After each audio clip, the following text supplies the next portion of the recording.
IBN 7 हौसला है। और आइए सीधे चलते CNBC आवाज के कार्यक्रम गुड गवर्नेंस में, जहां अमित शाह बोल रहे हैं। बहुत पीछे लगकर उन्होंने मुझे आज यहां बुला ही लिया और आप लोगों को मिलने का मौका दिया है।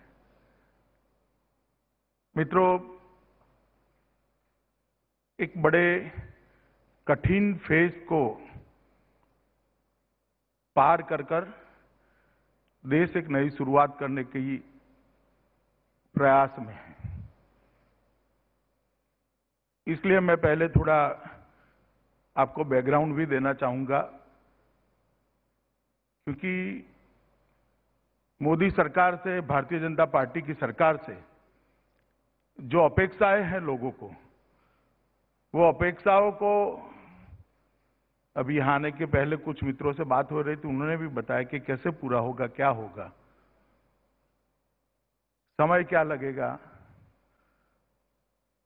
ये सब चीजें लोगों के मन में है,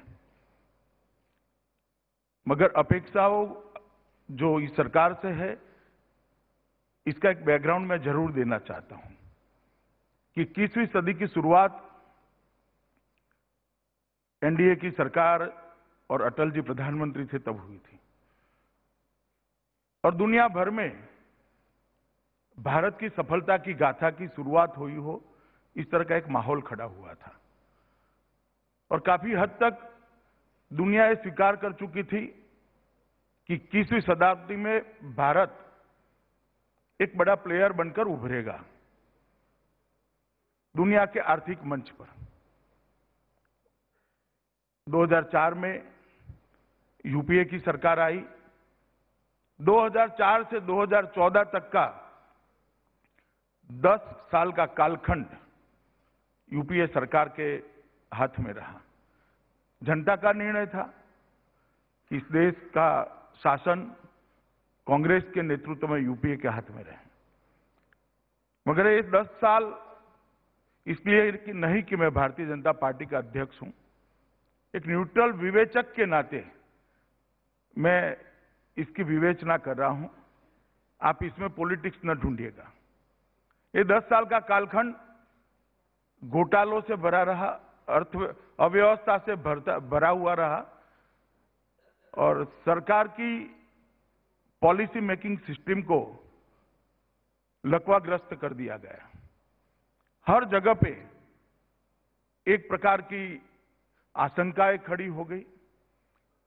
जनता का सरकार में विश्वास नहीं रहा, ब्यूरोक्रेसी का अपने मंत्री में, अपने प्रधानमंत्री में विश्वास नहीं रहा, अपने मंत्रियों का भी प्रधानमंत्री में विश्वास नहीं रहा, और अंततोगत्वा जो भारत की सफलता की गाथा शुरू में दिखाई पड़ती थी, धीरे धीरे धीरे धीरे इसके अंदर एक गति, विरुद्ध गति शुरू हुई। और इसका परिणाम क्या है? उसका परिणाम यह आया कि जब हम एनडीए की सरकार शासन में आई थी, तब इस देश का ग्रोथ रेट 4.6 था। हम गए तो 8.6% देकर गए। यूपीए सरकार 8.6% के साथ आई, और जब हम फिर से आए तो हमें फिर से 4.6% देकर वो गए। 4.6 से 8.6 का और 8.6 से 4.6 का ये अंतर जो था, ये देश के लिए बड़ा वेदनादायक था, पीड़ादायक था। देश के युवाओं के लिए, देश की इंडस्ट्री के लिए, देश के एग्रीकल्चर के लिए, देश के उद्यमी के लिए, सबके लिए संभावनाओं को समाप्त करने वाला एक कालखंड रहा था। और जनता के अंदर एक अविश्वास, आशंका, हताशा, निराशा हर जगह पे दिखाई पड़ती थी। युवा रोड पर था, बड़े बड़े आंदोलन होते थे, हजारों लाखों लोग आंदोलन के अंदर अपने आप को जोड़ते थे, और उसी वक्त हमारी संविधान के हिसाब से फिर से एक बार 2014 में चुनाव आया। 2014 के चुनाव में भारतीय जनता पार्टी ने नरेंद्र भाई को तय किया, और नरेंद्र भाई ने प्रधानमंत्री पद के प्रत्याशी के नाते देश भर का दौरा किया। उसके पहले यही 10 साल में 12 साल तक नरेंद्र भाई ने गुजरात के अंदर एक संतुलित ग्रोथ का अभूतपूर्व मॉडल खड़ा किया था, जिसमें इंडस्ट्रियल डेवलपमेंट तो हुआ ही, साक्षरता भी बढ़ी, जिसमें ग्रोथ रेट तो बढ़ा ही, मगर जिसके साथ हर घर में बिजली पहुंचाने का काम भी किया गया, जिसके अंदर रोजगारी तो बढ़ी, मगर उसके साथ हर गांव को रोड के साथ कनेक्ट करने का काम किया गया, जिसके अंदर हर व्यक्ति जो उद्योग लगाना चाहता है उसकी अनुकूलता सरकार के साथ बढ़ी। इसके साथ साथ हर गांव में 11 मिनट के अंदर एम्बुलेंस पहुंच पाए, इस तरह की स्वास्थ्य सुविधा भी खड़ी हुई। और एक बड़ी असमंजस स्थिति थी देश भर के अंदर कि इंडस्ट्रियल ग्रोथ रेट और सोशल ग्रोथ रेट, ये दोनों अंतर्विरोधी बात है। सदियों से, सालों से हिंदुस्तान के अंदर एक मिथक बना हुआ था, उसको तोड़ने का काम भारतीय जनता पार्टी की नरेंद्र मोदी सरकार ने गुजरात के अंदर किया। उन्होंने सिद्ध कर दिया कि वेलफेयर स्टेट और इंडस्ट्रियल ग्रोथ, ये दोनों अंतर्विरोधी बातें नहीं है, वो दोनों एक दूसरे को सहायता करते हैं, एक दूसरे के पूरक हैं। आप किसी के घर में 24 घंटा बिजली पहुंचाते हैं तो उसके साथ ग्रोथ रेट भी बढ़ता है। गांव तक रोड को पहुंचाते हैं, इंफ्रास्ट्रक्चर का सुधार करते हैं तो उसके साथ ग्रोथ रेट की बढ़ता है। एक बच्चे को आप साक्षर बना देते हैं तो आने वाले सालों तक वो ग्रोथ रेट के अंदर कंट्रीब्यूट करेगा, और एक स्कूल जो उसको साक्षर बनाने के लिए बनती है वो भी ग्रोथ रेट को कंट्रीब्यूट करती है। एक नए प्रकार का मॉडल मोदी सरकार ने गुजरात के अंदर दिया। उस वक्त मैं भी उसमें मंत्री रहा, लगभग 9 साल तक मोदी जी के नेतृत्व में मैंने भी गुजरात के एक मंत्री नाते काम किया। और इसके कारण गुजरात के अंदर जितने भी दुनिया भर के लोग गुजरात आते हैं और देश के हर प्रांत से कामकाज की शोध में गुजरात आने वालों की संख्या बहुत बड़ी है। वो सभी लोग राजदूत बने, देश भर में अपने गांव में जब जाते थे तब गुजरात की बात करते थे। और इसी के कारण नरेंद्र मोदी जी को प्रधानमंत्री पद के प्रत्याशी बनाने के साथ ही एक नई आशा का संचार हुआ। जो लोग सड़कों पर आंदोलन करते थे वो मोदी की सभा में दिखाई देने पड़े। जो लोग निराशा की गर्त में पड़े थे उनको लगा कि नहीं, भी भारत का कुछ हो सकता है। जो लोग democratic, multi party democratic system से हताश थे, निराश थे कि मल्टी पार्टी डेमोक्रेटिक सिस्टम इस देश का कभी भला नहीं कर सकती, उनके अंदर एक और आशा का संचार हुआ कि मल्टी पार्टी डेमोक्रेटिक सिस्टम भी देश का भला कर सकती है। और अंततोगत्वा चुनाव हुआ और 30 साल के बाद पहली बार इस देश को स्पष्ट जनादेश वाली सरकार मिली और पूर्ण बहुमत के साथ नरेंद्र मोदी की सरकार आज देश में शासन कर रही है। मित्रों, ये मैंने इसलिए आपको थोड़ी भूमिका बताई कि हमें जो विरासत में मिला है काफी बड़ा गड्ढा है। मैं मेरी कोई बचाव की भूमिका नहीं बना रहा, मगर मैं जो वास्तविकता है वो बता रहा हूं। और इसके साथ ही मैं इतना भी कहना चाहता हूं कि कितना भी गहरा गड्ढा हो, नरेंद्र मोदी सरकार, भारतीय जनता पार्टी की सरकार विश्वास से लबोलब है कि हम इस देश को 2 डिजिट ग्रोथ रेट में लाकर ही रखेंगे और उसके साथ देश भर में एक वेलफेयर स्टेट बनाने का अभियान भी पूरा होगा, जो हमारे संविधान की मूल कल्पना है। और इसके लिए 7 महीने के अल्पकाल के अंदर इस भारतीय जनता पार्टी की सरकार ने काफी कुछ किया है। मित्रों, 7 महीने के अंदर बहुत बड़ा परिवर्तन आया है। मैं मानता हूं कि देश के बिजनेस के लिए, देश की इंडस्ट्री के लिए, विकास के प्रति लोगों की जो आशा है, इसका सूचकांक अगर कोई है तो इंडेक्स है। इंडेक्स ही बताता है कि लोगों का विश्वास कितना बड़ा है। आज शायद 28,900 तक इंडेक्स गया है। आप लोग तो इंडेक्स की दुनिया के लोग हैं। इंडेक्स ही बताता है कि लोगों का विश्वास कितना बड़ा है। अब जिम्मेदारी हमारी सरकार की है कि विश्वास को बनाए रखे और विश्वास जिन कारणों से हम पर किया गया है उसको लॉजिकल एंड तक हम ले जाए। और इसके लिए इस सरकार के पास विजन भी है, इस सरकार के पास योजना भी है और इस सरकार के पास पॉलिटिकल विल भी है। अगर विजन है, योजना है और पॉलिटिकल विल है तो मैं निश्चित मानता हूं भारत इतनी अपार संभावनाओं वाला देश है कि दुनिया में सबसे बड़ी इकोनॉमी बनने से भारत को कोई रोक नहीं सकता, और ये निश्चित होने वाला है। जब मैं आज ये बात आप सबके बीच में कहता हूं तब IMF ने कल ही कहा है कि 3 ही साल में सबसे ज्यादा ग्रोथ रेट रखने वाला देश अगर कोई होगा तो वो चीन नहीं होगा, भारत होगा। ये IMF के सर्वे ने कहा है। और ये चमत्कार 7 महीने के अंदर ही हुआ है। ये चमत्कार अभी तो खैर कोई ठोस नींव के आधार पर नहीं है, एक आशा के संचार पर है, मगर 7 महीने के अंदर देश और दुनिया के सारे क्रिटिक्स ने सरकार किस दिशा में जा रही है वो देखा है, सरकार की पॉलिसी क्या बन रही है वो देखा है, सरकार को पॉलिसी को इंप्लीमेंट करने का कितना मादा है सरकार में वो भी देखा है, और इसके आधार पर ही यह आशाबंदी है। मित्रों, सबसे पहला काम इस सरकार ने अगर कोई किया है तो पॉलिसी पैरालिसिस को दूर करने का काम किया है। 150 से ज्यादा मंत्री समूह अलग अलग समस्याओं के लिए बनाकर यूपीए सरकार ने छोड़े थे। नरेंद्र भाई की सरकार बनने के बाद, भारतीय जनता पार्टी की सरकार बनने के बाद एक ही झटके में 150 के 150 मंत्री समूहों को भंग कर मंत्रियों को अपने मंत्रालय का फैसला देने की स्वतंत्रता देने का काम ये सरकार ने किया है। इसके कारण नीतिगत फैसलों के अंदर काफी स्पीड आई है और फैसले अपने स्तर पर लिए जाते हैं, मंत्रालय के स्तर पर लिए जाते हैं। सचिव और मंत्री बैठकर अपने एक मंत्रालय की नीति बनाते हैं और जहां जरूरत पड़ती है वहां पर प्रधानमंत्री कार्यालय उनका मार्गदर्शन करता है। मंत्री निर्णायक बने हैं और ड्यूअल पावर सेंटर भी चला गया है। इसके कारण बहुत बड़ी शुरुआत हुई। मित्रों, ये सरकार ने पहली बार ऐसा सिद्ध किया है कि 15 अगस्त का भाषण जो प्रधानमंत्री लाल किले की प्राचीर से देते हैं, ये कोई फॉर्मेलिटी नहीं है।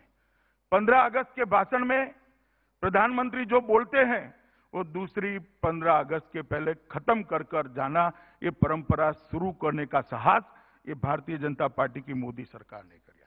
और नरेंद्र भाई ने 15 अगस्त के अपने भाषण में इस देश के प्रधानमंत्री ने जो जो चीजें लोगों के सामने रखी थी उसको काफी हद तक पूरा कर लिया गया है, या तो उसका रास्ता तय कर रोड मैप बनाकर काफी बड़ा सफर उसमें पार कर लिया गया है। हमने सबसे पहली बात करी थी इस सरकार ने कि धन जन योजना हम इस देश के अंदर लाएंगे।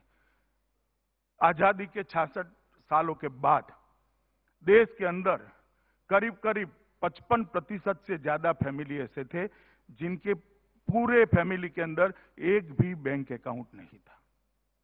अर्थतंत्र का दायरा हमने ही 45% तक सीमित कर रख दिया था। जिस व्यक्ति के पास अपना बैंक अकाउंट पूरी फैमिली में एक भी व्यक्ति का नहीं है, वो अर्थतंत्र के दायरे में कभी नहीं आ सकता, ना वो अच्छा नागरिक बन सकता है, ना वो अर्थतंत्र को कंट्रीब्यूट कर सकता है। इस सरकार ने पहला काम किया जिसमें शायद आपको पहली नजर में इंटरेस्ट न पड़े कि देश के हर गरीब के हर कुटुंब फैमिली में एक कम से कम ऐसा बंदा होगा जिसका बैंक अकाउंट ओपन करने का काम हम करेंगे। और 8 महीने के अंदर 11.5 करोड़ गरीब फैमिली का बैंक अकाउंट ओपन करने का काम समाप्त कर दिया है और उनके साथ उनकी सुरक्षा भी एक बीमा पॉलिसी देकर सुनिश्चित करी है। आप कल्पना करिए, जिस देश के 55% लोग अर्थतंत्र में उनका ना कंट्रीब्यूशन है, ना उनके पास अर्थतंत्र का कोई फायदा पहुंचता है, तो हमारी 125 करोड़ की मार्केट के पोटेंशियल को हमने ही 55% तक सीमित कर दिया था।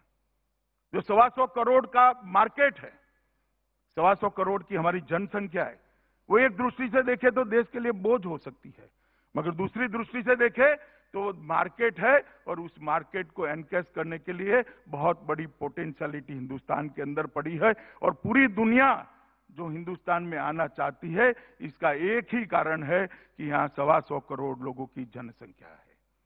जो देश डेवलप हुए हैं वहां पोटेंशियलिटी खत्म हो चुकी है, डेवलपमेंट की पोटेंशियलिटी यहीं पर है। तो जनधन योजना के साथ हमने ये काम किया कि हर फैमिली में कम से कम एक बैंक अकाउंट हो और उसके माध्यम से सरकार वो फैमिली के साथ पहुंचे, वो गरीब के पास पहुंचे। उसके साथ ही बेरोजगारी की फौज लेकर कोई अर्थतंत्र आगे नहीं बढ़ सकता और स्किल लेबर और स्किल मैनेजर, इसके बगैर कोई इंडस्ट्री आगे नहीं बढ़ सकती। ये दोनों चीजों को ध्यान में रखकर मेक इन इंडिया की घोषणा की गई थी। 15 अगस्त को मेक इन इंडिया की घोषणा की और 25 सितंबर को पूरी योजना बनाकर उसको लॉन्च कर दिया। मैं मानता हूं काफी लोग इसमें से वो लॉन्चिंग के कार्यक्रम में भी होंगे। और मेक इन इंडिया के लिए मोदी सरकार ने हर डिपार्टमेंट के पास, हर राज्यों के पास एक प्रकार की कार्य योजना भेजी है और कुछ ही समय में आप देखिएगा कि मेकिंग इंडिया ये योजना मैन्युफैक्चरिंग क्षेत्र में हिंदुस्तान को बहुत बड़ी छलांग लगाने के लिए सहायक होगी और एक बहुत बड़ा हमारे ग्रोथ रेट का जंप मेक इन इंडिया योजना से मिलने वाला है। इसके साथ स्किल डेवलपमेंट पर कोई ध्यान नहीं दिया गया था आजादी से अब तक।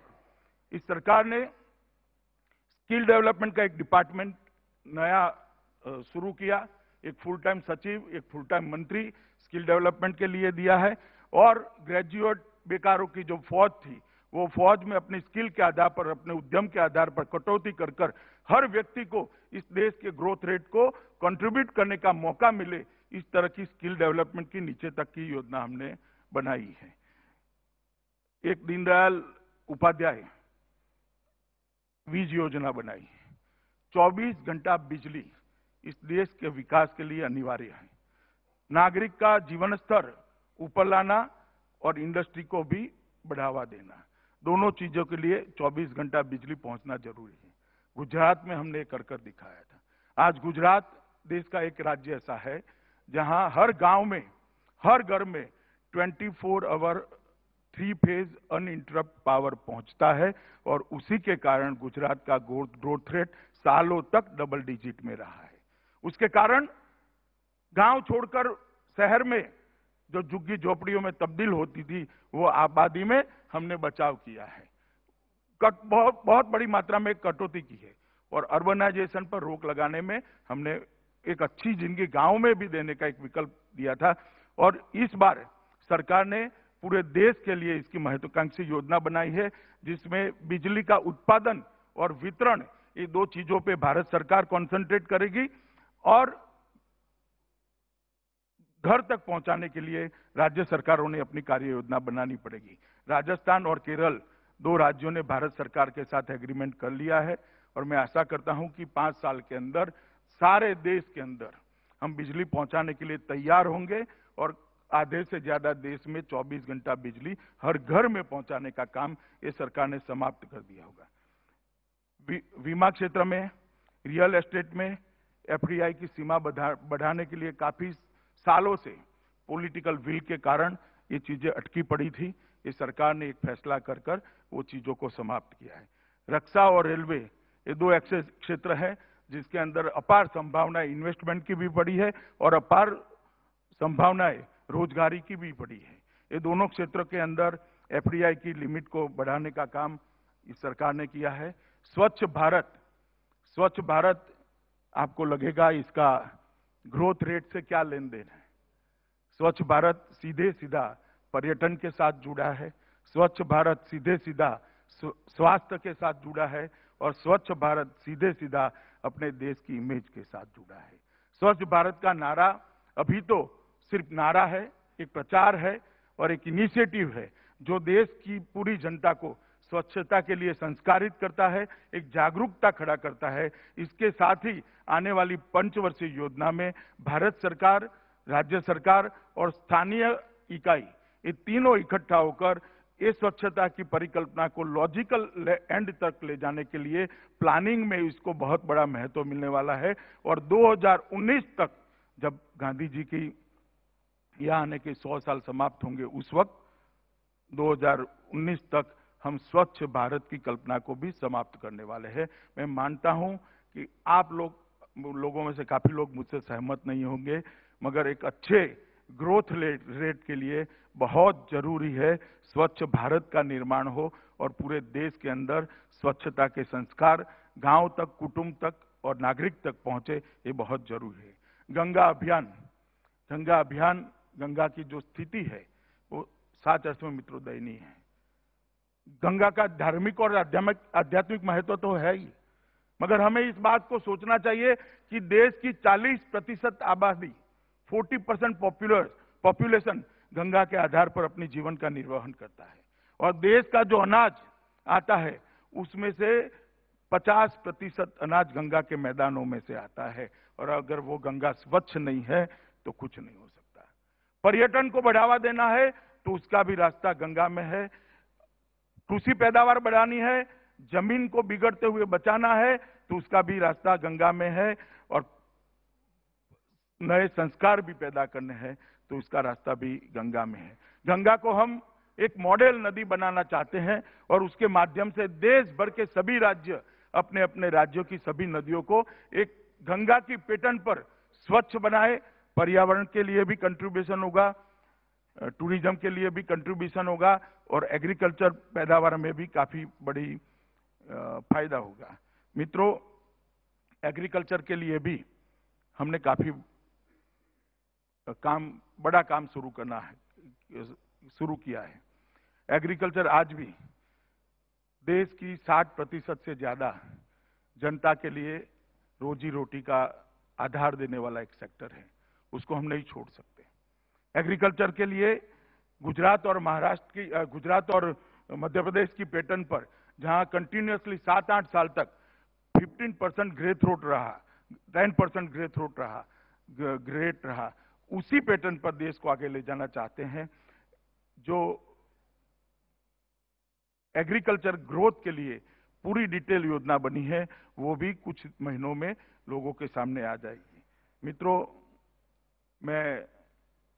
एक बहुत चर्चा चलती है, और विशेषकर मैं जिस फोरम में बोल रहा हूं उस फोरम में, कि गवर्नमेंट प्रो रिफॉर्म है या एंटी रिफॉर्म है या मध्यम मार्गी है। ये रिफॉर्म की डेफिनेशन हम लोग नहीं मानते हैं। समस्या होती है, उसका समाधान जिस चीज से होता है वो चीज करने के लिए सरकार तैयार है। मैं 2 उदाहरण आपको देना चाहता हूं कि WTO के अंदर हमारे जाने से पहले यूपीए की सरकार एक नीति विषयक करार करके गई थी कि हम हमारे देश के किसान को उसकी पैदावार के लिए सपोर्ट प्राइस नहीं दे सकते। अब WTO में सब देशों ने किया है, हिंदुस्तान ने भी किया था, भारत ने भी किया था, मगर इसका इंप्लीमेंटेशन करने का जब समय आया तब इस देश में सरकार बदली और भारतीय जनता पार्टी की सरकार आई। फिर से WTO में जब ये एक्चुअल इंप्लीमेंटेशन के समय सभी देश के कॉमर्स मिनिस्टरों की मीटिंग हुई, हमने बड़ा कड़ा विरोध जताया कि जिस देश की 60% आबादी एग्रीकल्चर पर निर्भर हो, वो किसान सपोर्ट प्राइस के बगैर जिंदा नहीं रह सकता, और हम हमारे देश का विकास कर नहीं सकते। इसलिए अगर WTO हमें इस कारण से वर्ल्ड ट्रेड ऑर्गेनाइजेशन से बाहर भी रहना पड़ता है तो हम इसके लिए तैयार हैं।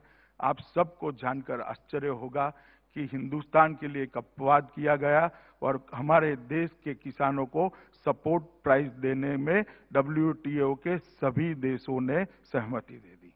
अब अगर इस बात को आपकी भाषा में व्याख्या करें तो एक एंटी रिफॉर्म स्टेप है सरकार का, मगर ये एंटी रिफॉर्म स्टेप है तो भी ये सरकार में पॉलिटिकल विल है इसको लेने की, क्योंकि इस देश की 60% जनता की अनदेखी कर कर कोई सरकार विकास नहीं कर सकती, कोई सरकार देश को आगे नहीं बढ़ा सकती। इसलिए बड़ी फर्मनेस के साथ हमने वैश्विक फोरम में, विश्व व्यापार संगठन में ये निर्णय रखा था और मुझे कहते हुए आनंद है उसका स्वीकार भी हुआ। दूसरा एक स्टेप में आपको, डीजल के दामों को बाजार के हवाले हमने कर दिया। अब डीजल के दाम बाजार के हवाले करने में कितना पॉलिटिकल रिस्क है वो आप सब जानते हैं। देश का किसान, देश का गरीब, देश का सरकारी ट्रांसपोर्ट सेक्टर सब अगेंस्ट में होते हैं, मजदूर संगठन भी अगेंस्ट में होते हैं, मगर देश के लिए वो जरूरी था, वो कदम लेने में भी हम नहीं हिचके। इसको आप प्रो रिफॉर्म भी कह सकते हैं।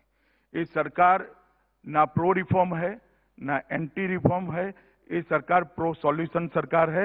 ये सरकार समस्या का समाधान लाने वाली सरकार है, और हर समस्या का समाधान एक थ्योरी में नहीं हो सकता। हर समस्या का समाधान अलग अलग तरीके से समस्या को समझकर करा जा सकता है। इस आधार पर इस सरकार की नीति चलती है। 100 नए स्मार्ट शहर बनाने की हमने बात की है। बहुत सालों से इस देश में अर्बन डेवलपमेंट के सेक्टर में इसकी जरूरत थी, मगर कोई इनिशिएटिव नहीं लिया गया था। टेलीकम्युनिकेशन, कोयला और माइंस, ये तीनों सेक्टर में काफी सुधार करने के लिए हमने कदम उठाए हैं। कुछ ऑर्डिनेंस भी लाने पड़े हैं, जिसको हमें काफी विरोध सहना पड़ता है, पॉलिटिकल विरोध, मगर हमारा एजेंडा तय है कि ऑर्डिनेंस ये कोई हमारे संविधान में फॉरेन एलिमेंट नहीं है। संविधान ने ही डिस्क्राइब की हुई एक प्रक्रिया है कानून बनाने की। इसलिए देश के डेवलपमेंट में कोई चीज अगर रुकावट होती है तो इसको ऑर्डिनेंस लाकर भी हम अंजाम देना चाहते हैं, डेवलपमेंट को गति देना चाहते हैं। ये पॉलिटिकल विल के साथ ये सब ऑर्डिनेंस हमने रखे हैं और मैं मानता हूं कि जनता के दबाव से ही जो लोग ऑर्डिनेंस का विरोध कर रहे हैं उन्होंने इस कानून को समर्थन करना पड़ेगा, कानून का समर्थन करना भी चाहिए। और अगर नहीं हुआ तो जॉइंट पार्लियामेंट्री सेशन बुलाने में भी हमें कोई झिझक नहीं है। विकास नहीं रुकेगा, डेवलपमेंट नहीं रुकेगा और योजनाओं का अमलीकरण अच्छे से चालू रहेगा। ये सरकार ने निर्णय किया है। जॉइंट पार्लियामेंट्री सेशन भी अगर बुलाना पड़ता है तो इसमें कोई झिझक नहीं है। ये संविधान सम्मत प्रक्रिया है और इसमें हम आगे बढ़ेंगे। तो सीएनबीसी आवास की गुड गवर्नेंस समिट में बीजेपी अध्यक्ष अमित शाह बोले तो उन्होंने साफ ये कहा कि 7 महीनों में मोदी सरकार ने बहुत काम किया है। पीएम मोदी की वजह से नई आशा का संचार हुआ है। उन्होंने कहा कि ग्रोथ रेट को डबल डिजिट में पहुंचाना हमारी सरकार का ध्येय है। विकास दर जो थम सा गया था एक ही क्वार्टर में, उसमें लगभग 1% का जंप देखने को मिला है। और सबसे बड़ी बात मैं समझता हूं कि लोगों का विश्वास बढ़ा है, इन्वेस्टर का विश्वास बढ़ा है, दुनिया का हिंदुस्तान के फ्यूचर के अंदर, हिंदुस्तान की सक्सेस स्टोरी के अंदर विश्वास बढ़ा है। प्रधानमंत्री जिस किसी भी देश में जाते हैं उनके मिलने के लिए उद्योग समूहों का तांता लग जाता है। पूरी दुनिया के देश के पॉलिटिशियन आज भारत को अपना यात्रा स्थल बनाए हुए हैं। हर रोज मैं दिल्ली में रहता हूं, मुझे भी मिलना पड़ता है। हर रोज आप मान लीजिए कोई न कोई देश का राष्ट्राध्यक्ष या प्रधानमंत्री इस देश की मुलाकात करता है। मैं समझता हूं देश के लिए बहुत अच्छी बात है। और अभी अभी जैसे मैंने कहा कि आईएमएफ ने भी इस सब चीजों का एनालिसिस करने के बाद प्रिडिक्ट किया है कि सबसे ज्यादा विकास दर रखने वाली इकोनॉमी अगर कोई 3 साल के बाद होगी तो भारत की इकोनॉमी होगी। मैं मानता हूं कि यही रफ्तार से, यही दिशा में और यही विश्वास के साथ अगर ये सरकार आगे बढ़ती है, निश्चित बढ़ेगी, तो हम बहुत कम समय में 5-6 साल के अंदर इस देश के ग्रोथ रेट को डबल डिजिट में ले जाने में सफल होंगे। और मुझे विश्वास है उसको काफी साल तक मेंटेन करें। ऐसा एक प्लेटफॉर्म भी इसी 5 साल में तैयार होगा। मित्रों, लोकतंत्र में सबसे बड़ा अगर कोई सर्टिफिकेट होता है तो वो जनता का सर्टिफिकेट होता है।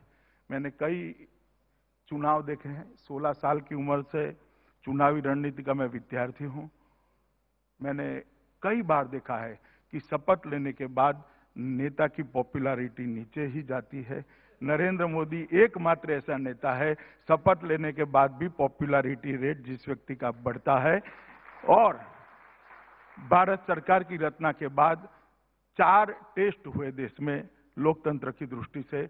महाराष्ट्र, हरियाणा, झारखंड और जम्मू कश्मीर चारों जगह पर जनता ने भारतीय जनता पार्टी की सरकार पर विश्वास रखा है, मोदी जी के नेतृत्व में विश्वास रखा है। और मुझे भरोसा है कि देश जिस तरह से मोदी जी पर भरोसा कर रहा है, इस भरोसे के अनुकूल, इस भरोसे को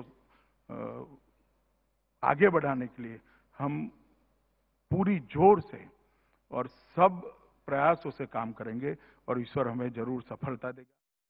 सीएनबीसी आवास की गुड गवर्नेंस समिट में बोल रहे हैं बीजेपी अध्यक्ष अमित शाह। वक्त यहां एक और छोटे से ब्रेक का।